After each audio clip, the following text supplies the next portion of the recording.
Welcome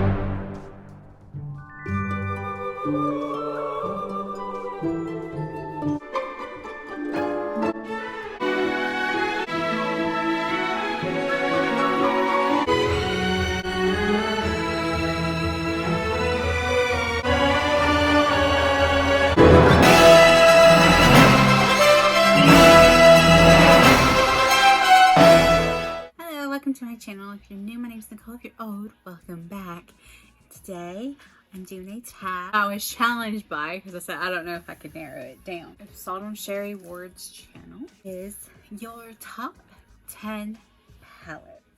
If your house caught on fire, what 10 palettes would you grab? Would you have to grab? Would you have, or have to replace after a house fire? Which is a horrible thought. Oh my gosh, horrible.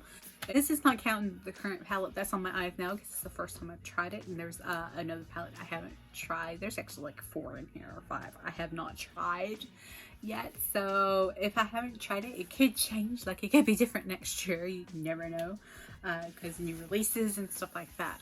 So I'm trying to go bottom up probably. First up is the Jaclyn Hill palette, which was, they released a new one, and oh my gosh, that's even more my colors, because my colors are purples, pinks, reds.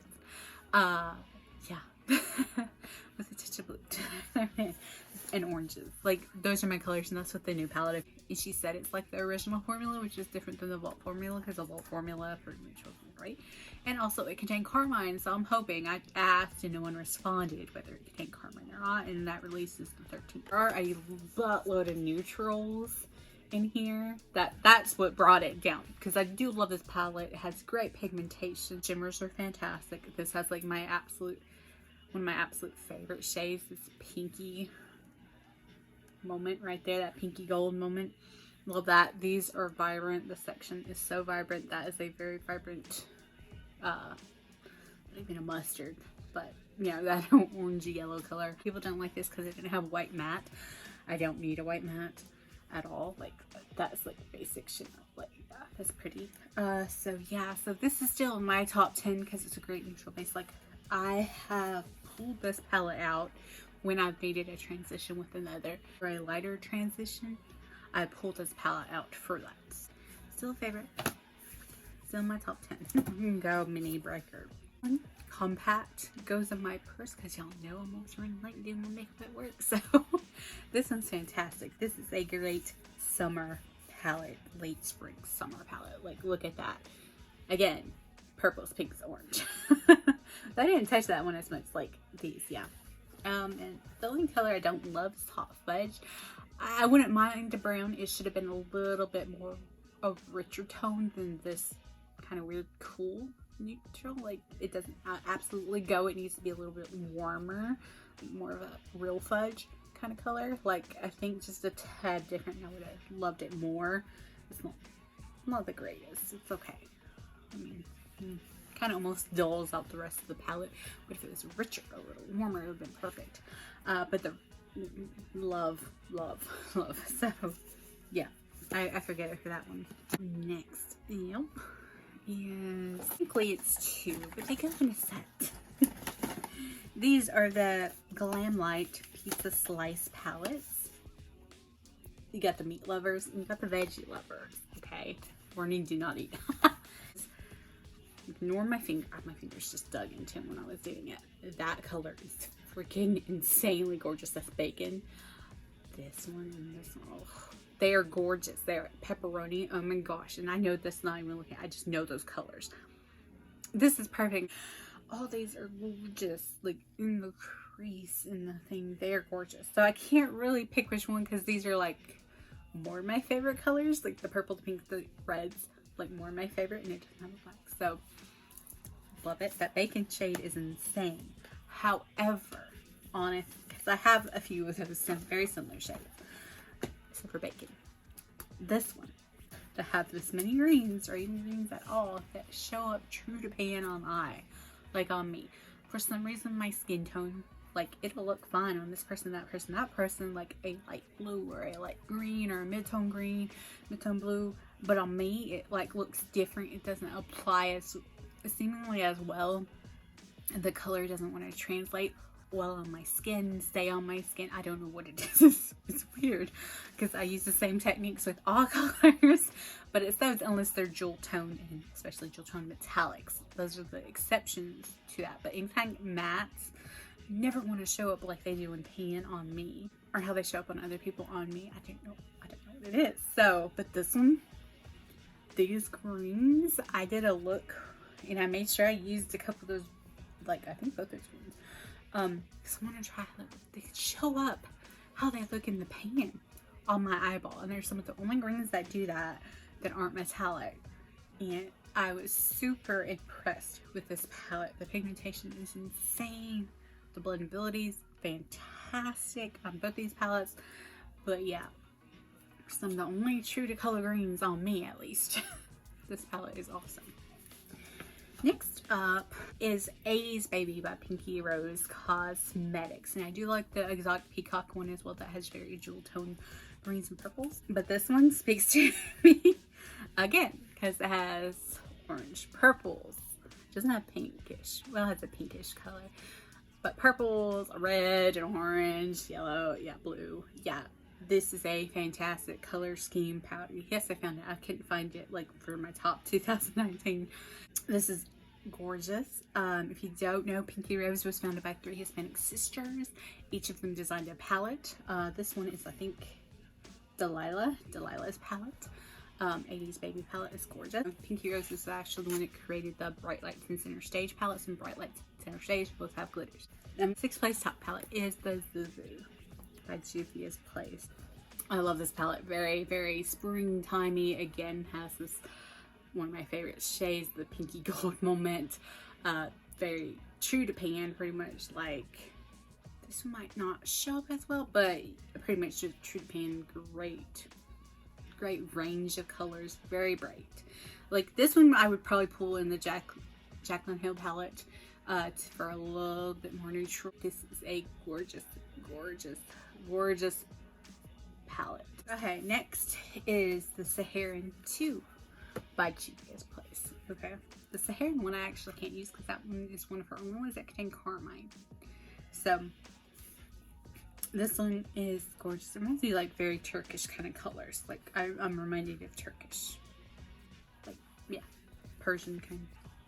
Anyway, but very pretty. Very much summer to fall because these transition really well. They're very rich, very pigmented.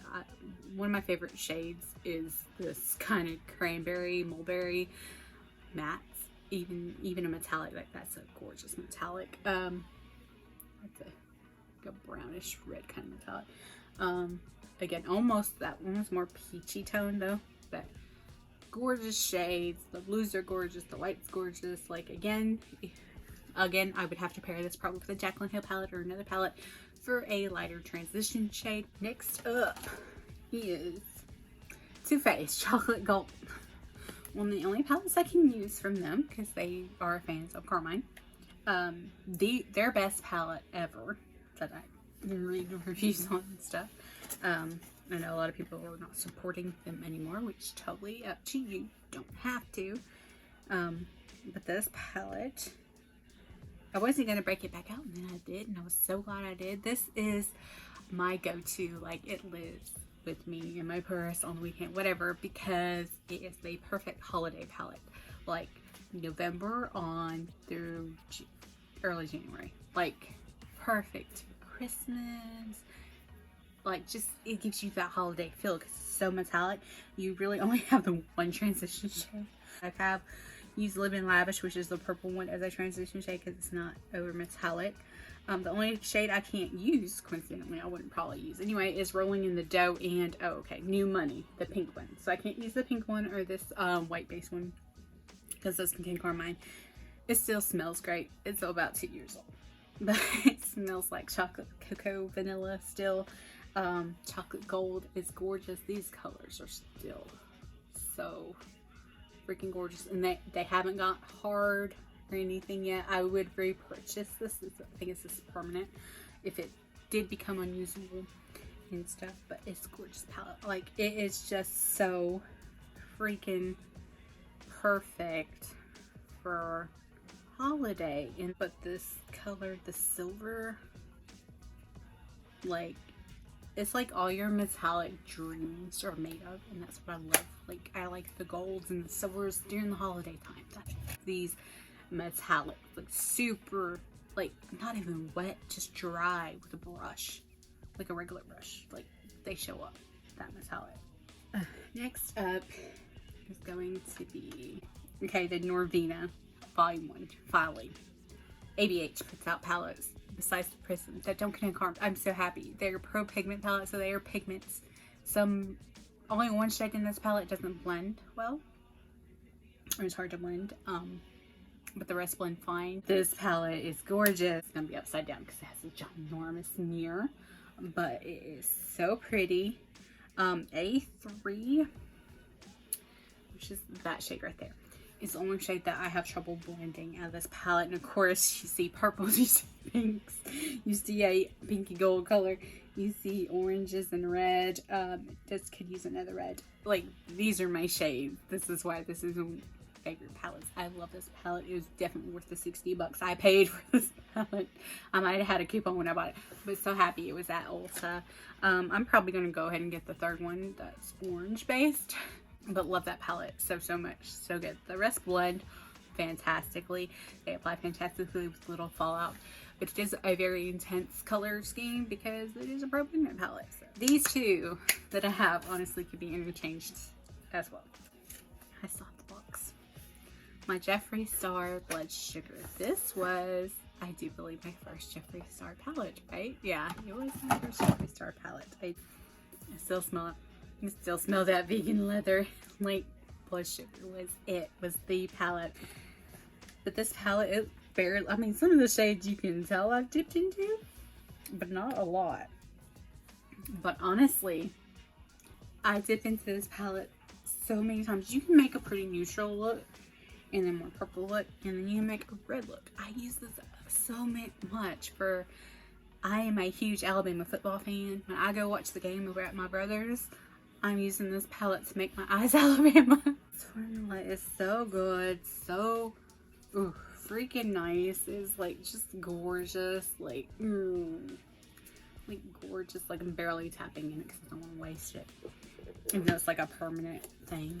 I'm loving this palette. This palette is like always going to be one of my favorites, simply because it's just that good. The formula is excellent. No fallout whatsoever.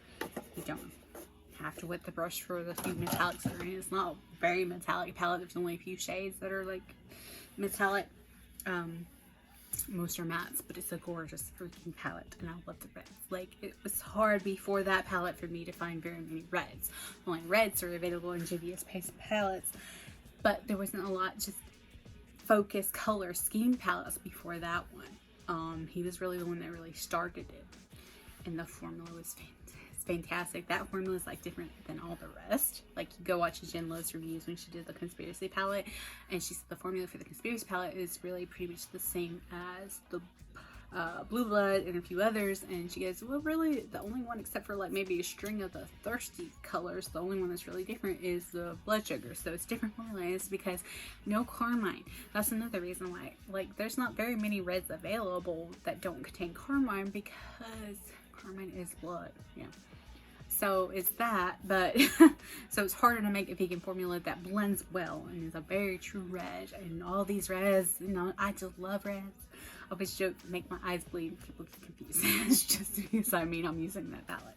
Okay, pretty much. So this is the #1 palette. This has to be the Magic palette. So that's what it looks like. Look how much I've used it. Like, it's been through a lot. But honestly, it doesn't look like I've used it a lot. But oh my gosh, look at these shades. Like, this is what I mean. These jewel tones show up gorgeously. Granted, you've only got, there's like some color over the 3 transitions that work on me. But, you know, if I feel to pull, I might pull, but I really don't have to pull other transition shades with that. I've actually used this color. You know what I used it for? Not even on my eye. Well, I have used it on my eyes, but I used it for a devil. Like, I got half devil, half angel look before, and I covered my entire face with that, or like half my face with that. That's how pigment that is. That's how red that color is. And how much I still have in this pan. this is such a unique color right here. That one, this one, and that one, like these are so unique. Like you don't find these exact shades like in many other palettes, like ever, like ever, like ever. So that's why I love this palette. And this is like their third release, fourth release, something like that. It's like up there. And these are freaking phenomenal. That yellow gold color. Oh, yes. Yes. Okay. So this one, and this one you can't even get in the size. You can only get the mini one. Like they make a mini one. They didn't originally make a mini one. But y'all, I keep smelling is my hand. These eyeshadows smell like vanilla cocoa. Like that I swatched from the chocolate gold. But these are some of my favorite colors. I mean, you have a red, you have a couple pinks, and then a purple, and then blue and green. So yeah, pretty much my favorite colors. This one probably, yeah. I go back to this one a lot, like when I just need to pop a color a lot, and it's been through a lot. It's my baby. So anyway, I think that's it. So there's my top 10 palettes, like if, yeah, that I'd have to replace or try to save. So anyway, thank you for watching. Like and subscribe. Toodles.